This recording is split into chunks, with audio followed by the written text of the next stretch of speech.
Bueno, hoy empezamos una nueva serie en el libro de Marcos. Entonces vamos a estar meditando en el libro, en el Evangelio de San Marcos, en el Evangelio de Marcos, el Evangelio de Juan Marcos. ¿Vale? Ya sabemos quién es el personaje porque ya hemos hablado de él cuando he predicado el libro de los Hechos de los Apóstoles, ¿vale? Entonces vamos a dar lectura al primer texto en el cual vamos a meditar juntos en esta mañana, con el que comenzamos, que es Marcos, el Evangelio de Marcos, el Evangelio de San Marcos, capítulo 1, versículo 1 al versículo 8, ¿vale? Marcos, el Evangelio de Marcos, capítulo 1, al versículo 1 al versículo 8. Principio del Evangelio de Jesucristo, Hijo de Dios. Como está escrito en Isaías el profeta: He aquí yo envío mi mensajero delante de tu faz, el cual preparará tu camino delante de ti. Voz del que clama en el desierto, enderezad sus sendas. Bautizaba Juan en el desierto y predicaba el bautismo de arrepentimiento para perdón de pecados. Y salían a él toda la provincia de Judea y todos los de Jerusalén, y eran bautizados por él en el río Jordán, confesando sus pecados. Y Juan estaba vestido de pelo de camello, tenía un cinto de cuero alrededor de sus lomos, y comía langostas y miel silvestre. Y predicaba diciendo: Viene tras de mí el que es más poderoso que yo, de quien yo no soy digno de desatar encorvado la correa de su calzado. Yo a la verdad os he bautizado con agua, pero él os bautizará con el Espíritu Santo. Bueno, tenemos 4 evangelios, y los 4 evangelios, la forma de comenzar de cada evangelio es diferente, ¿vale? Es diferente.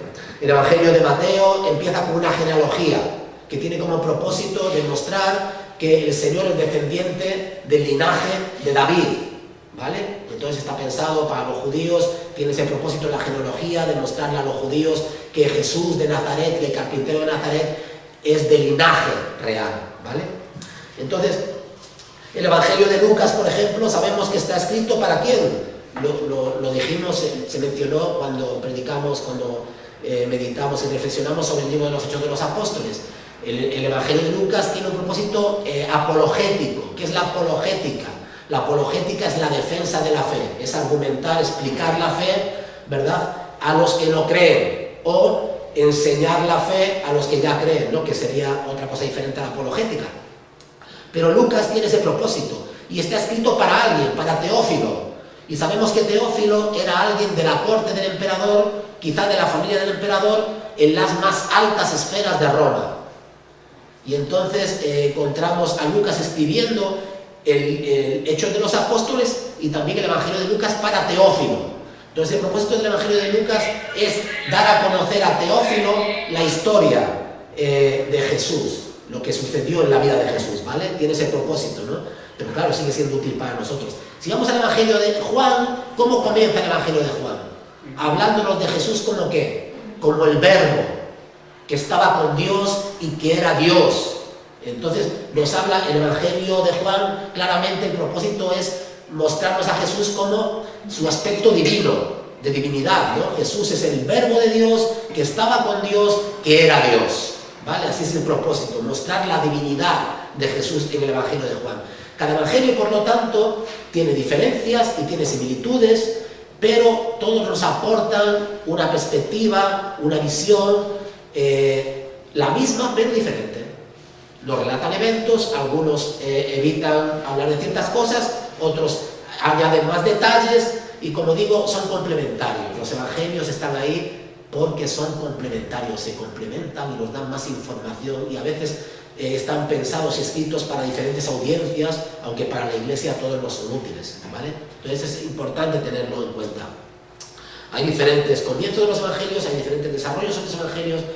Básicamente todos nos hablan de alguien, de una persona que es el centro del mensaje del evangelio, que es Jesús de Nazaret. Por eso hablamos del Evangelio de Jesús y no de los Evangelios de Jesús. Es el Evangelio de Jesús, escrito por Mateo, escrito por Lucas, escrito por Marcos, escrito por Juan, ¿vale? Y muchas veces cuando alguien dice, bueno, pero ¿por qué 4? ¿No? ¿Y por qué hay diferencia entre los 4? Bueno, porque hay pues diferentes matices, diferentes detalles que enriquecen la historia, ¿vale? Que aparezca uno una cosa y que el otro no aparezca, o que aquí aparezcan 2 ángeles y en el otro relato aparezca uno, son detalles que no tienen importancia en la redacción, ¿vale? no son importantes, son matices, son matices, ¿no? Énfasis que cada escritor hace, añade o deja de añadir, ¿vale? Según le viene bien en su redacción. Pero sabemos que no solamente son ellos quienes redactan estos evangelios, sino que es palabra de Dios. Son evangelios inspirados por el Espíritu Santo, supervisados en su confección, de principio a final, por la obra del Espíritu Santo. Vale, hasta aquí esta introducción, ¿no? Vale, aquí, no sé, ¿sabéis? Vais a una conferencia, vais a algún lugar, os presentan a alguien y os dicen, bueno, mira, aquí tienes don fulanito de tal, doña fulanita de tal, ¿no? Y es esto y esto, ¿no? Vive en tal sitio, tiene esta carrera, nos hacen una introducción de la persona, nos introduce a la persona, especialmente cuando vas a una conferencia, nos dicen menganito, catedrático de tal, profesor en esto, máster de no sé qué, y te cuentan un poco, ¿no? Casado, padre de 2 hijos, etc. Nos introducen a la persona. Los evangelios nos introducen a Jesús, y claro, se introduce a Jesús al principio, al comienzo del evangelio, si nos introduce a Jesús. ¿Cómo introduce Marcos a Jesús? Es interesante, dice, el principio del evangelio de Jesucristo. Evangelio significa buenas noticias, ¿vale? Si queréis saber qué significa evangelion en griego, son buenas noticias. Entonces aquí tenemos el evangelio, las buenas noticias de Jesús de Nazaret. A ver qué nos tiene que contar Marcos acerca de esas buenas noticias, en relación con esa persona de Jesús de Nazaret, de Jesucristo. Y ahora nos dice, Hijo de Dios. Entonces tenemos buenas noticias que tienen que ver con una persona en concreto, no con más. Son buenas noticias con respecto a Jesús de Nazaret, a Jesucristo, y ahora se nos añade un título, Hijo de Dios. Y uno dice, bueno, Hijo de Dios tampoco es tan extraño, ¿no? Porque nosotros los cristianos somos hijos de Dios. No. Nosotros somos hijos de Dios. Él es Hijo de Dios. Es muy diferente. Es muy diferente. En el Antiguo Testamento no se usaba esto, ¿vale? No se le llamaba a nadie Hijo de Dios. Porque decir que uno es Hijo de Dios es decir que pertenece, que tiene esa misma esencia, que disfruta de la misma naturaleza, ¿vale? Yo soy hijo de mi padre porque ¿qué comparto con mi padre?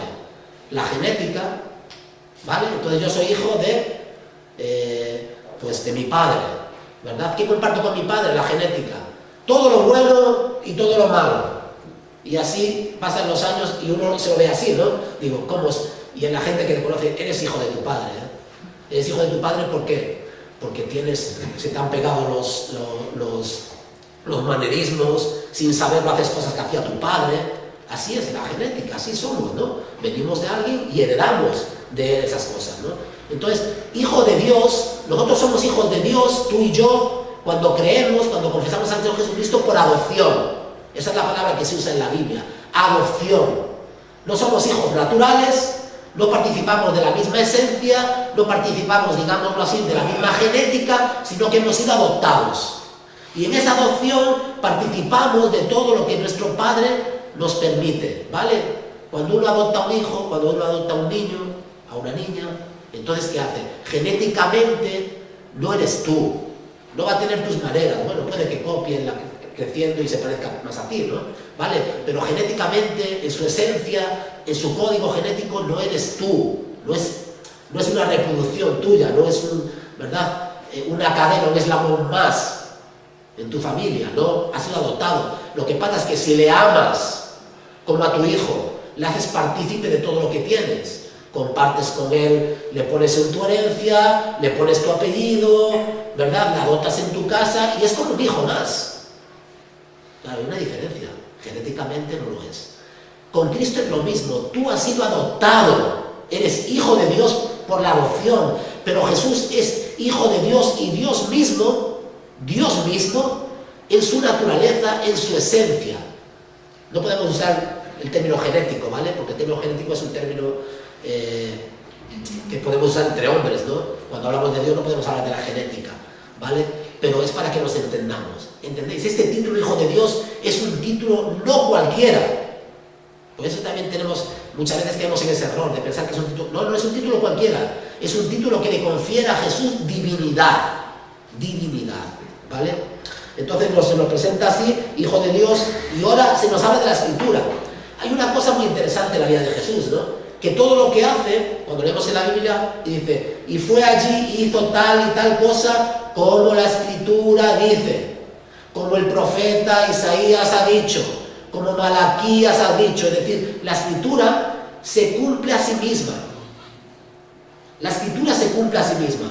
Y entonces podemos asombrarnos y decir, pero vamos a ver, 400 años antes de que Jesús viniese, eso es demostrable, porque están los libros de Isaías, está Malaquías, ahí, ¿verdad? Y sabemos cuándo se escribió, sabemos que esos libros existían mucho antes de que viniese Jesús, y todas las profecías del Antiguo Testamento relacionadas con la vida, el nacimiento, la vida de Jesús, su muerte, fueron profetizadas, fueron anunciadas muchos siglos antes de su nacimiento, ¿vale? Y entonces aquí tenemos ya una profecía, dos profecías, ¿no? En este contexto están relacionadas no con Jesús mismo, sino con el precursor, con el que introduce a Jesús, que es Juan el Bautista, ¿vale? Y entonces nos lo dice así el texto, como está escrito, muy importante, porque decimos que Jesús, estas son buenas noticias acerca de Jesús de Nazaret, que es el hijo de José, el carpintero de Nazaret, pero que nosotros decimos que es el Hijo de Dios. Marcos dice, este es el Hijo de Dios, de una forma muy particular, ¿verdad? Y entonces decimos, claro, porque la Escritura dice esto de Juan, anunciando a Jesús. Y entonces, ¿qué dice la Escritura? 400 años Malaquías, e Isaías antes, 4 siglos, e Isaías antes de Malaquías. Malaquías es el último profeta del Antiguo Testamento, ¿vale? Es el último profeta que cierra el canon del Antiguo Testamento. Y dice, he aquí, Isaías, el profeta, he aquí yo envío mi mensajero delante de tu faz, el cual preparará tu camino delante de ti, voz que clama en el desierto, preparad el camino del Señor, enderezad sus sendas. Entonces aquí tenemos a Juan, a este hombre, a este profeta, al último profeta, en el sentido estricto de la palabra, ¿verdad? Y anunciando a otro que va a venir, ¿verdad? Pero ya este tiene credenciales, Juan tiene credenciales, las tiene en la Escritura, y nos hablan de él como el que anuncia, ¿verdad? El que introduce al que ha de venir. Y ese es el papel de Juan, ¿no? Poco sabemos de Juan, sabemos poco de Juan. Y ahora se nos habla de Juan, ¿vale? Entonces, es la Escritura la que avala el ministerio que está haciendo Juan, y al avalar el ministerio de Juan, al decir Juan es el verdadero profeta que anuncia al que ha de venir, la Escritura lo dice 400 años y muchos años antes más, y de hecho también lo que vemos con Juan es que la gente le consideraba un profeta. Iban multitudes a bautizarse allí, muchos de forma hipócrita. Pero iban allí multitudes porque reconocían en Juan un profeta de Dios que la Escritura, 400 años antes, vuelvo a repetir, y antes, y mucho antes, anunciaba que había de venir, pero él no es el personaje central, sino que él es el que introduce al Señor, ¿vale? Al Señor. Él es el que endereza las sendas, el que prepara el camino, la voz en el desierto, que anuncia que alguien más grande que él está a punto de llegar. ¿Vale? Es muy importante esto. La voz en el desierto, ¿no? Es la voz Juan en el desierto después de 400 años de silencio, porque yo os he explicado aquí que desde Malaquías, el último profeta del Antiguo Testamento, así acaba el canon, el Antiguo Pacto, el Antiguo Testamento acaba con Malaquías.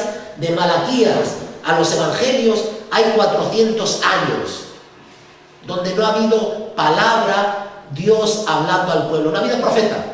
400 años. Y ahora, después de 400 años de silencio, aparece un profeta que parece un poco chalado, ¿no? Este hombre con un cinto de cuero, con este ropaje tan extraño, comiendo langostas en medio del desierto. Y de aquí este hombre que no, este hombre es el tipo de profeta del Antiguo Testamento. Y este hombre se parece mucho, ¿es tipo de quién? De Elías, el mayor profeta del Antiguo Testamento. Juan es, digamos, un tipo de Elías, pero ahora anunciando la venida del Señor, ¿vale? Viste, se comporta, actúa y vive y predica como Elías. Como Elías. Entonces la gente se da cuenta y dice, claro, es que este vive, habla, se comporta como Elías. Es un mensajero, es un profeta de Dios, y van allí, ¿verdad? Y lo anuncia la Escritura, lo avala la Escritura, ¿no? ¿Vale? Lo vemos vestido de pelo de camello, tenía un cinto de cuero alrededor de sus lomos, comía langostas y miel silvestre y predicaba diciendo: viene tras de mí el que es más poderoso que yo, a quien yo no soy digno de desatar la correa, encorvado la correa de su calzado. Yo a la verdad os he bautizado con agua, pero él os bautizará con el Espíritu Santo. Entonces, él es tipo de Elías. Él se comporta, vive, predica como predicaban los profetas del Antiguo Testamento. De hecho, Juan, podríamos decirlo así, después de Elías es el mayor de los profetas, porque ve el cumplimiento de la profecía. ¿De qué es lo que nos hablan los evangelios? Los 4 evangelios. Una promesa que estaba en el corazón de cada israelita que tenía fe, ¿vale? ¿Cuál era la esperanza de Israel? La esperanza de Israel era la venida de un Mesías, de libertador. Es verdad que muchos confundían el papel de libertador y de Mesías, ¿no? Y esperaban un libertador material, que viniese a liberarles del yugo romano, traer la prosperidad, y se encuentran con que, claro, el Mesías no es un libertador, no viene como un rey cabalgando a la batalla para humillar y derrotar a sus enemigos, ¿no? Que lo hará en su próxima venida. Pero en la primera venida del Señor vino como ¿qué? Como siervo, y siervo sufriente, como cordero para ser entregado y llevado al matadero. Y entonces muchos confundieron esto y dijeron: no puede ser, este no puede ser el Mesías.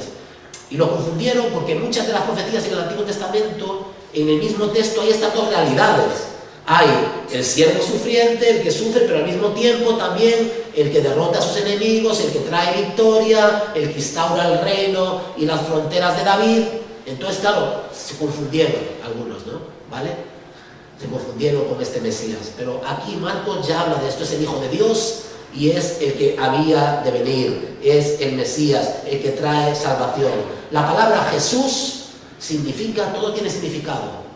Es aquel que salvará a su pueblo de sus pecados. Jesús. Entonces veis la introducción. Es Jesucristo. Jesús, el que salvará a su pueblo de sus pecados. Cristo, el Mesías, el que había de venir. Y ahora ponle más, añade algo más: Hijo de Dios. ¿Vale? Entonces ahí tenemos sus credenciales, ahí tenemos su currículum. El currículum de Jesús, empezando ya este evangelio, nos lo deja claro. Y ahora viene y nos dice: y el que la anuncia, el que le introduce, es un verdadero profeta de Dios, que está llamando a allanar el camino, a preparar la senda. Es la voz que clama en el desierto, anunciando a uno que es mayor que él y que viene tras él, ¿vale? Del cual él no es digno, encorvado, de desatar la correa de su calzado. Esta es la poderosa introducción de Marcos para presentarnos ya, ¿verdad?, a Jesús de Nazaret, ¿no? Al Señor, ¿vale? ¿Qué nos dice aquí? Nos dice que lo que predica Juan es el arrepentimiento para perdón de los pecados, ¿no? Y entonces aquí vemos que lo importante no es tanto, vemos que hay multitudes de Judea, de Jerusalén, que vienen al desierto para ser bautizados, ¿no? Y muchos se confundían y creían que el bautismo era suficiente. Y él, en otros textos de la Escritura, Juan tiene que quejarse y decir: ¿a quién nos enseñó a vosotros a huir de la ira venidera, del castigo, ¿no? ¿Qué pensáis, que el agua y el bautismo es suficiente? No, hace falta el arrepentimiento. ¿Qué significa el arrepentimiento? En griego la palabra arrepentimiento, la palabra es metanoia, ¿no? Y es dar un giro, dar una vuelta, dejar de caminar en una dirección y caminar en la dirección opuesta, ¿no? Entonces es en el momento de la conversión en el cual uno se arrepiente de lo que estábamos diciendo antes. Dios en mi vida no tenía ningún lugar. Me acordaba de Santa Bárbara cuando tronaba. Me acordaba de Dios cuando me iban las cosas mal y decía: a ver si el Señor me ayuda, a ver si Dios esto, ¿no? Pero el resto de la vida, ¿qué? Me levantaba, trabajaba, vivía, hacía lo que sea, y Dios no tenía lugar, no tenía parte, ni arte ni parte en mi vida. Me acordaba de Él cuando lo necesitaba. Así es la gente también. Seamos honestos, así es la gente que nos rodea. Se acuerdan de Dios cuando no tienen otra posibilidad. Y como los leprosos que fueron a Jesús, ¿verdad?, que sanó a estos leprosos, y después vuelve uno, solamente uno, a darle las gracias. Y Jesús le pregunta: ¿y los demás dónde están? No, por ahí están. como ya están sanados, pues a lo suyo, a vivir la vida, ¿verdad? Pero uno viva a darle las gracias, solamente uno. Así somos, ¿eh? Así es mucha gente que le pide favores a Dios, le dice, Señor, acuérdate de mí, Señor, arréglame este asunto, Señor, venga a esto, Señor, hazme lo otro. Y el Señor en su misericordia lo hace y se ha olvidado. Ya está, se acabó, ¿verdad? El arrepentimiento es arrepentirnos de poner a otras cosas, a otras personas, otros ídolos en el lugar que a Dios le corresponde. Es arrepentirnos de nuestro pecado, pero ese es el pecado central, ¿vale? Después uno se arrepiente, claro, si ha mentido o era mentiroso o tenía tendencia a siempre estar usando la mentira, pues uno dice, pues Señor, perdóname porque yo antes mentía. Si uno tenía una adicción, un vicio, o si uno es muy orgulloso y arrogante, y tú vivías así también por encima de los demás, Señor, perdóname, ¿no? ¿Vale? Después uno se arrepiente de los pecados, de las cosas concretas que hay en su vida, en su carácter, que ofenden a Dios. Pero lo primero que tienes que hacer es, como David, decir, Señor, solamente contra ti he pecado. Es decir, lo primero es decir, Señor, perdóname, porque el problema lo tenemos tú y yo. Es verdad que ahora tengo yo problemas con otros y tengo problemas conmigo mismo, pero el problema es contigo. Señor, perdóname, ayúdame y ahora ayúdame a poner todo lo demás en orden. Y esto es el arrepentimiento sincero y la conversión. Poner las cosas de acuerdo con Dios, reconciliarse con Dios, y tú no puedes hacerlo. Es por medio de Jesús de Nazaret. Es por medio de Él, ¿vale? Él es quien nos reconcilia con Dios. El arrepentimiento, ¿no? Dice, el bautismo es simplemente una ayuda. Nosotros aquí bautizamos a las personas, llevan un tiempo en la iglesia, han entendido el Evangelio, ¿no? Y entonces, o ellos lo dicen, oye, me gustaría bautizarme, o yo les digo, o alguien les dice, oye, ¿por qué no piensas en bautizarte, no? Es maravilloso, bautizarse, hermanos. Es un mandamiento también, porque nosotros tenemos 2 ordenanzas que el Señor ha establecido. El catolicismo tiene 7 sacramentos, ¿vale? 7 sacramentos, que son el bautismo infantil, que regenera a los niños, no como nosotros hacemos aquí, etc.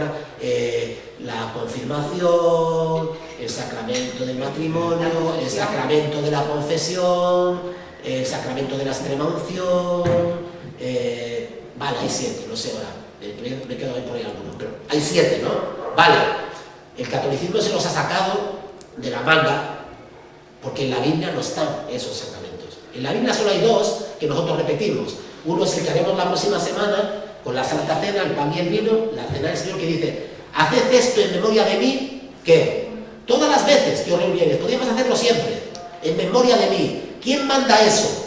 El Señor. ¿Quién lo establece? El Señor. Vale, nosotros podemos decir, bueno, mejor no todo el domingo, lo hacemos una vez al mes y esto, ¿no? Pero lo ha instituido el Señor. No ha decidido Manolo qué es lo que nos conviene, ¿no? ¿Verdad? Sino que es el Señor. ¿Cuál es el otro que ha instituido?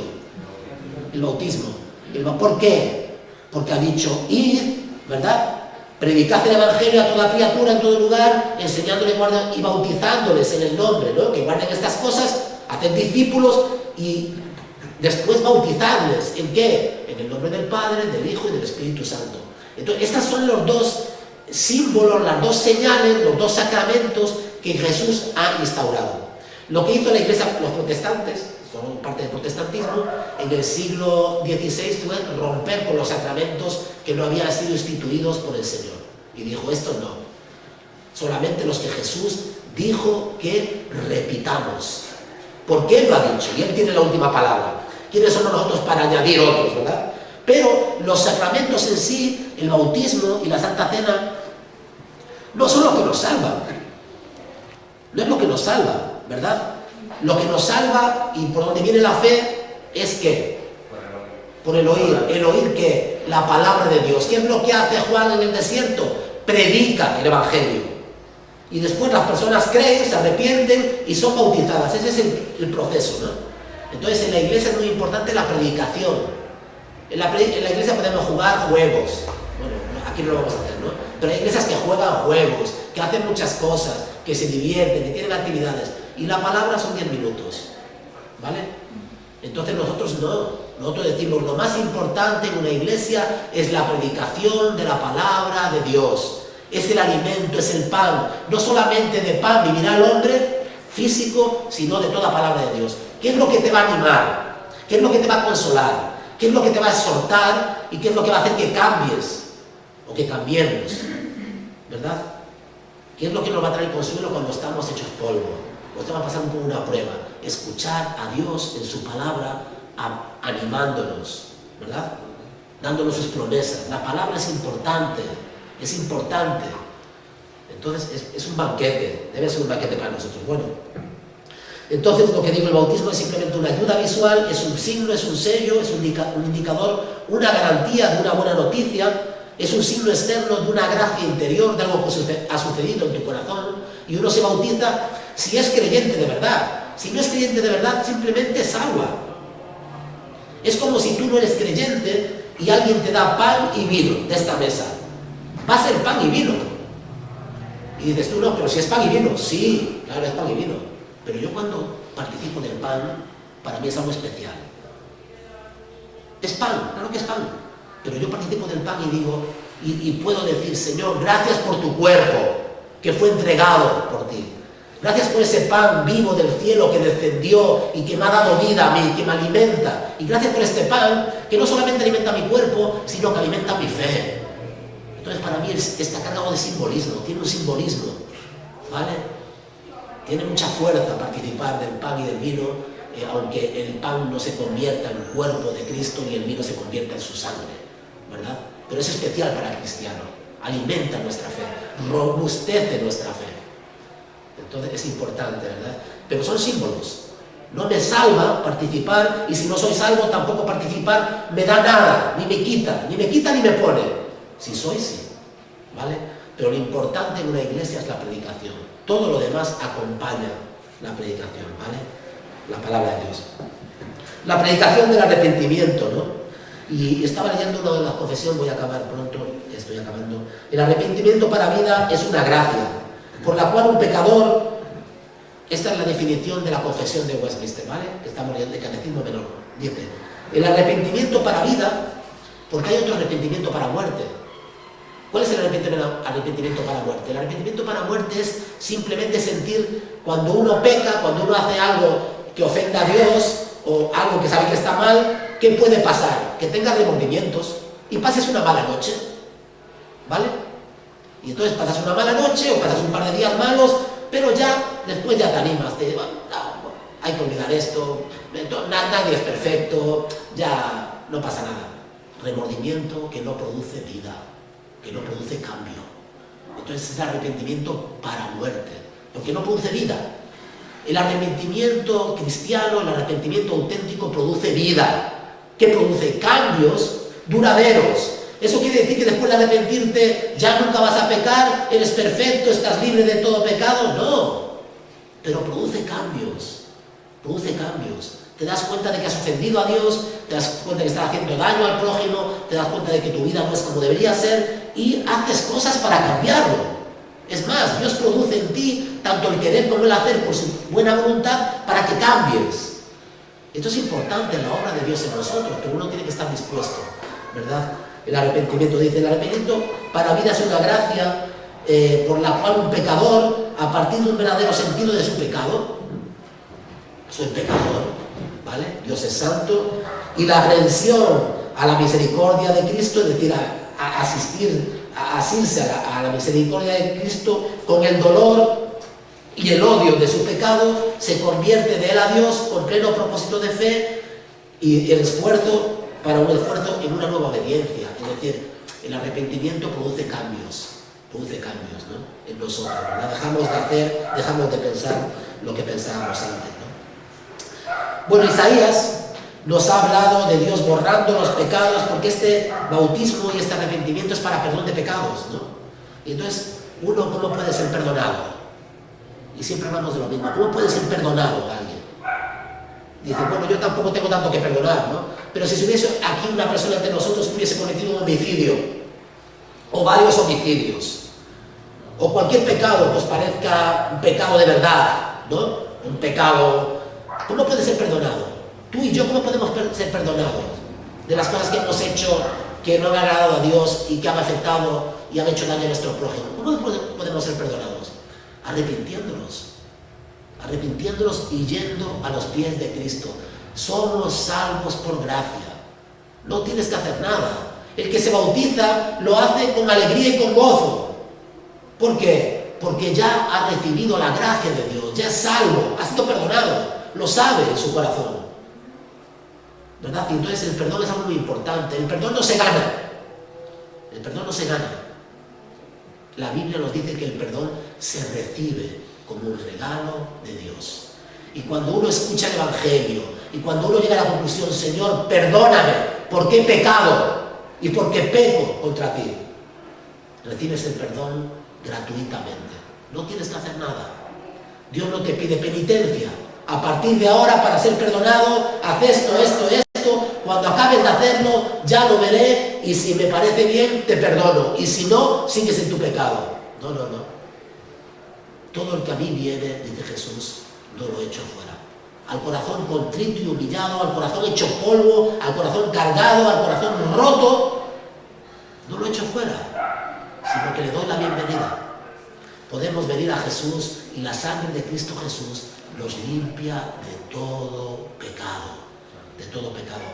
La gracia no se compra, no se vende. La salvación no se gana, no se consigue mediante el esfuerzo humano, mediante las buenas obras, mediante lo que tú quieras hacer. No se puede llegar a Dios así. Es más, es Dios quien llega a ti, es Dios quien llega a nosotros y nos ofrece su salvación de una forma gratuita.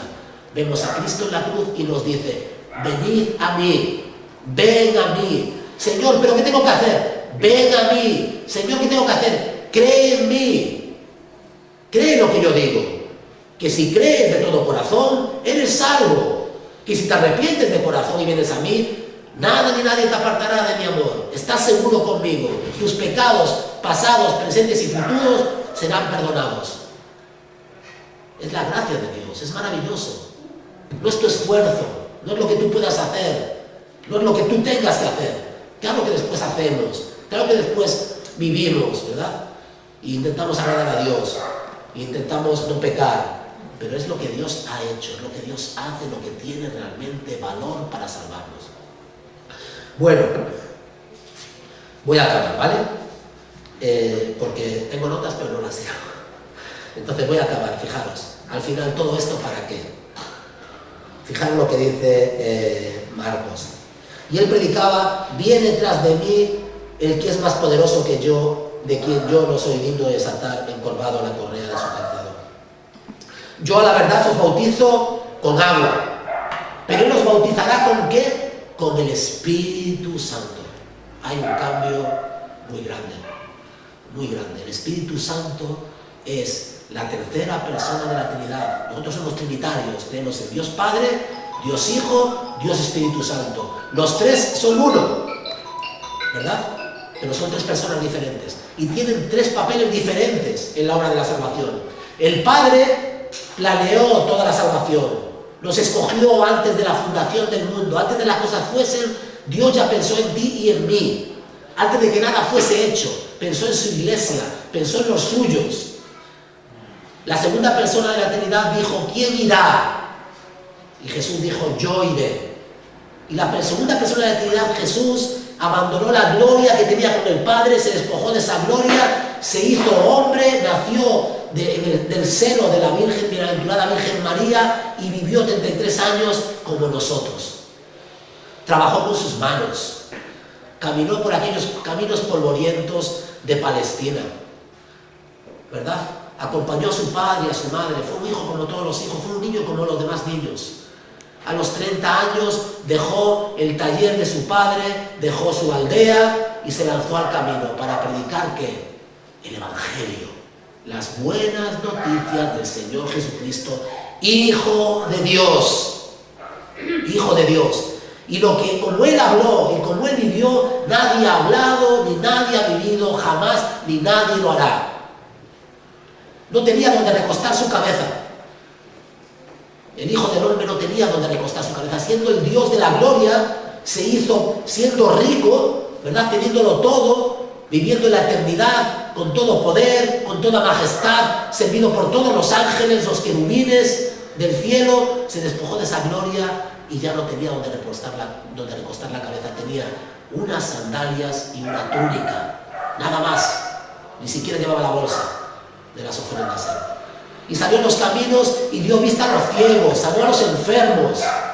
Cualquier persona que tuviese un problema se acercaba a él y tenía tiempo. Venían los niños y los discípulos decían, no dejen, los niños van a estorbar aquí. Y no, dice, dejad a los niños, venid a mí, porque de ellos es el reino de los cielos.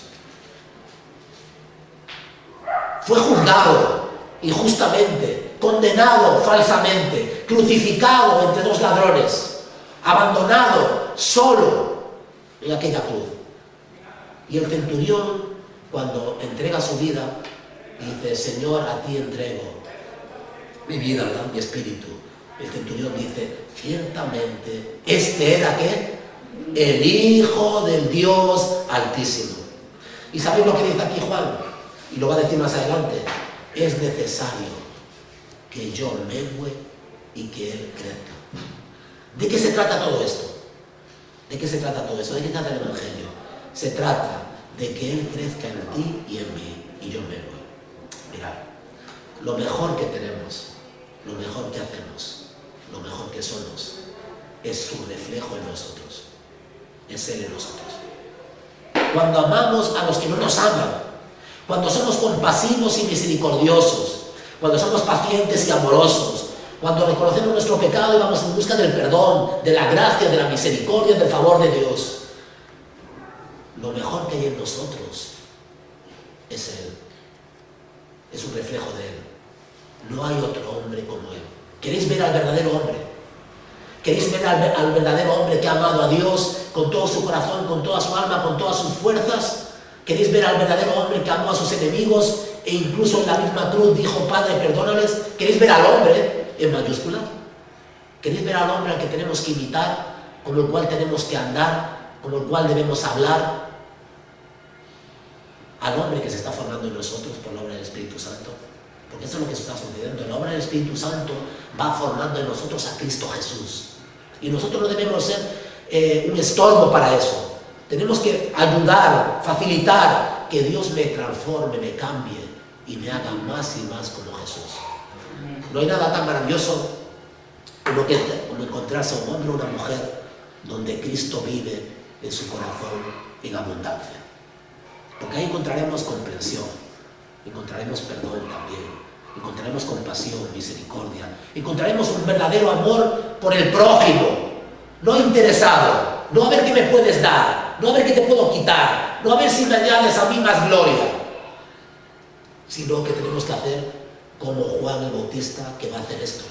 Va a coger todos sus discípulos y les va a decir, se acabó, seguid a Él, porque Él es mayor que yo, porque yo no soy digno de desatar la correa de su calzado, porque Él es Jesús, que salvará a su pueblo de sus pecados. Él es el Cristo, el Mesías, el que había de venir. Él es el Hijo de Dios, no yo. Es necesario que yo mengue y que Él crezca en mí. Reflexiona en esto en esta semana. Es un versículo precioso. Siempre me ha encantado este versículo. Es un versículo maravilloso. Cuando yo menguo, yo soy mero yo y Cristo es más en yo, Cristo está más en mí, lo que hago es realmente, tiene otro valor, ¿verdad? Tiene otro valor. Que el Señor nos ayude, que el Señor nos ayude a todos a menguar, ¿vale? Y que Cristo crezca en nosotros. Al Señor sea la gloria y que el Señor bendiga su palabra en todos nosotros. Amén. Que el amor de Dios el Padre, que la gracia del Señor Jesucristo y todo el consuelo y todo el amor y todo el poder de su Santo Espíritu sea con todos nosotros. Amén.